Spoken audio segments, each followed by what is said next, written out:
আসসালামু আলাইকুম। গ্রামের ভিডিওতে আপনাদেরকে স্বাগতম। আমরা কিছুদিন আগে দেখিয়েছিলাম যে এই জমিতে পানি জমে থাকে, আমরা অনেক ক্ষতিগ্রস্ত হয়েছি। তো আপনাদেরকে বলেছিলাম যে এই ক্ষেতে কি কি ফসল করা হবে। তো আমরা করেছি এইদিকে বেগুন গাছ, এই গাছে ফুলও ধরে গেছে। এদিকে আরো অনেকগুলো আছে, আর ওইদিকে যে কিছু বেগুন গাছ আছে, ওগুলো বড় বড় হয়ে গেছে, কয়েকটা বেগুনও ধরে গেছে।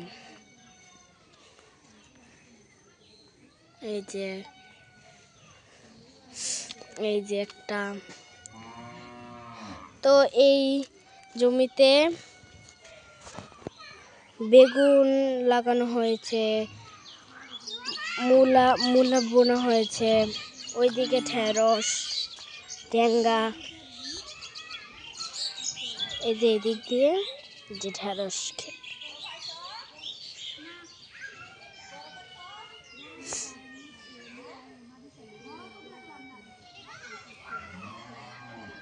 তো বর্ষাকালে এই জমিতে আর কি কি লাগানো যায় সেগুলো আপনারা অবশ্যই কমেন্টে বলে জানাবেন।